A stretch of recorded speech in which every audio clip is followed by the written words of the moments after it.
Ms. Wikström, you famously dubbed Dr. Tonio Borg as a dinosaur in the run-up to the hearing of his hearing as a commissioner.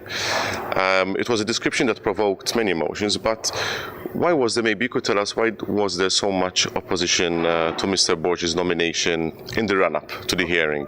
Let's really sort out what I said. On the dinosaur, what I meant is that Europe today would need political leaders for the future. We are in the middle of a crisis, not only an economic crisis, but in several member states, a social and a political crisis that is very severe.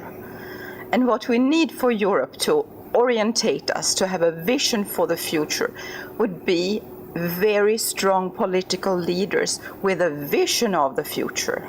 Where to go, how to do it, how to create a solution that is sustainable. Now, when I found out his track record, I was kind of astonished. And I said, this is not a political leader that Europe is in need for. People that can really give us hope for the future. But to support people's choices, how they conduct their lives, and to give political support to the lifestyle that people have. I mean, it's not as if Maltese people never separate. Of course you do, as everybody in the world does. But to find a solution where you go to another country to have a legal divorce is simply, to me, hypocrisy, and something that we could do a long time ago, but not of today, when we want transparency, when people need to be safe in their home country. And the same with abortion. It's not as if Maltese women don't have abortions. We know they do, but they must go elsewhere, to other European member states, to have it. And this is stigmatizing, and it's complicating their lives, and it is simply, to me, hypocrisy. Some critics thought that MEPs in Brussels were just intolerant of Dr. Borg because of his religious views. No. Let me put it this way. I respect him. He's a very well-known politician with a high education. He would have been a fantastic leader of Europe a couple of decades ago. As a person, he has all the rights in the world, and I would be his champion number one to actually fight for his rights as a civil citizen, to believe, or disbelieve, or to speak up in public, freedom of expression. Of course, he has every right in the world as a private person. And now, if this would have been a portfolio on, let's say we're by the sea, let's say fisheries, I would never have cared. He would have been a wonderful commissioner for that, or culture, or higher education, or even the internal market. But when it comes down at the end of the day to issues related to your rights and mine, into our bodies, the choices we make, then it's, to me, simply not, it's going to be complicated for him. Can you give us an example of some area within his portfolio, which is health and consumer affairs, where his personal viewpoints or his personal beliefs might conflict with some of the decisions that he is expected to make? Sexual and reproductive health and rights is about health. It's entirely about health. And the right for women to have access to devices from medical professionals, like medical doctors, and also to have the right to legal and safe abortions. This is the right in Europe in every member state except three, say Poland, Malta, and Ireland. Yes. Exactly. And we know what happened in Ireland just a few weeks ago, yes, where a woman tragically died because she didn't have the right to an abortion.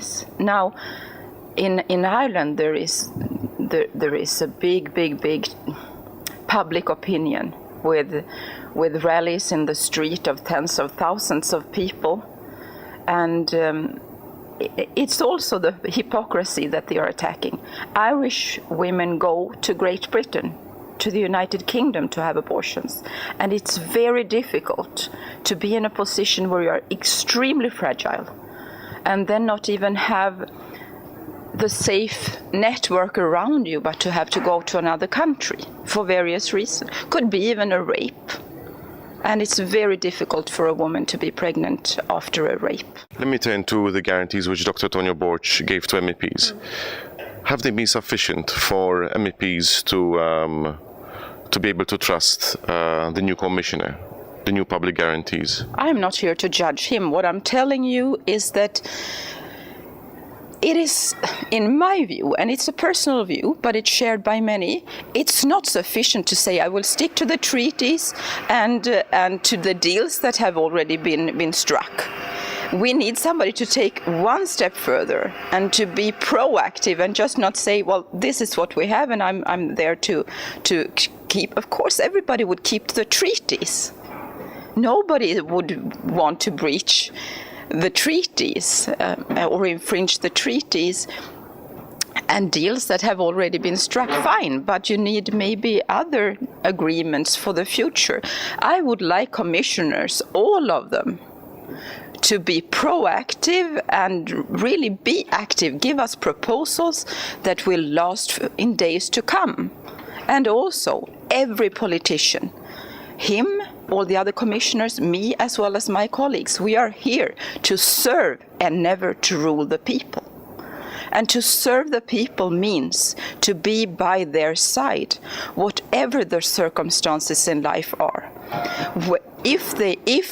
Now, last year when you had the referendum on the right to legally divorce, as if you never had divorces before, as if people didn't have difficulties in staying together here as well as in Sweden, as well as in Belgium, everywhere. This happens.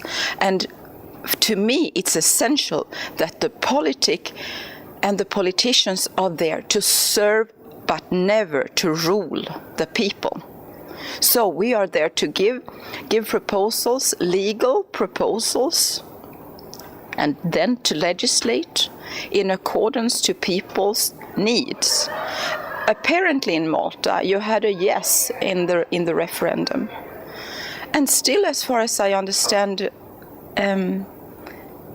this wasn't sufficient to certain of your high-ranking politicians. They still didn't want to come up with legislative proposals. And to me, this is, it's something that I could not even think about.